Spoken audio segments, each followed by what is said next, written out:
Hello students, good morning to all of you. आज हम fourth chapter start करने जा रहे हैं ऑडिटिंग का, जिसका नाम है audit process and audit programme.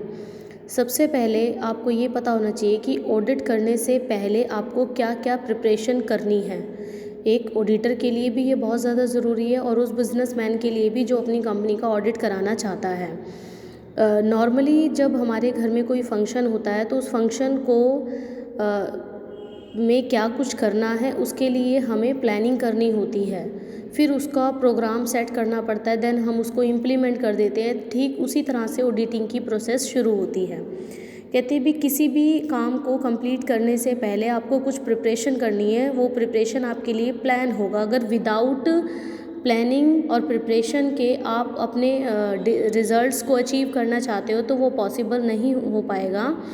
For example, if a person wants to go on a vacation with his family, कि हम वेकेशंस में अपने फैमिली के साथ जाना चाहते हैं, तो बहुत सारी चीज़ें हैं, बहुत सारे मैटर हैं जिनको ध्यान में रखना पड़ेगा। व्हेन टू गो, कब जाना है, हाउ टू गो, कैसे जाना है, how many days stay there, हम कितने दिन वहाँ पर रुकना चाहते हैं, कहाँ पर स्टे करेंगे, क्या ट्रांसपोर्टेशन होगा, इन सभी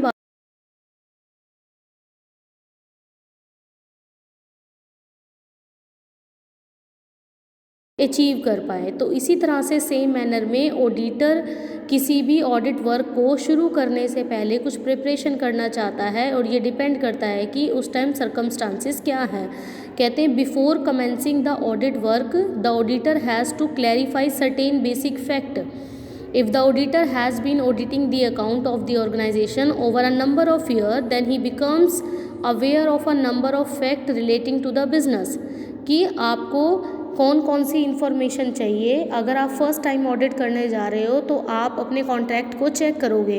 अगर आप एक कंपनी का बहुत सालों से ऑडिट करते आ रहे हो तो जिन जिन चीज़ों की आपको ज़रूरत होगी सिर्फ उसी की ही रिक्वायरमेंट है। लेकिन ये जो प्रिपरेशन बिफोर ऑडिट है ये न्यू है, कि अगर कोई नया ऑडिटर आता है और एक नई कंपनी का ऑडिट करना चाहता है तो किन किन बातों को हमें ध्यान में रखना चाहिए।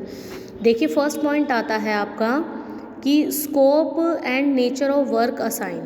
कहते हैं कि कोई भी काम स्टार्ट करने से पहले ऑडिटर को ये देखना चाहिए कि उस कंपनी का, उस बिज़नेस का स्कोप क्या है, कि जो बिजनेसमैन है वो केवल एक ही पार्ट की ऑडिटिंग करना चाहता है या कंप्लीट ऑडिट कराना चाहता है।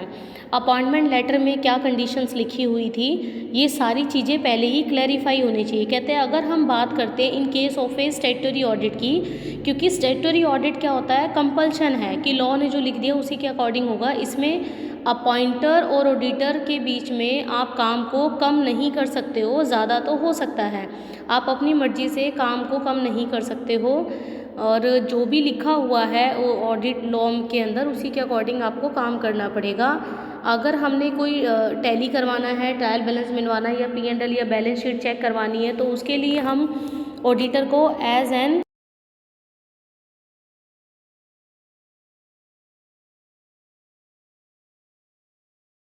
Of the audit. कहते हैं ऑडिट कराने का ऑब्जेक्टिव क्या होता है। कहते हैं ऑडिटर को पहले से ये क्लैरिफाई होना चाहिए कि उसने जो भी इंफॉर्मेशन ये मांगी है उसके लिए फ़र्स्ट टाइम ये ऑडिट जो कराया जा रहा है वो किस पर्पज़ के लिए कराया जा रहा है। अगर फर्स्ट टाइम ऑडिट करना चाहते हो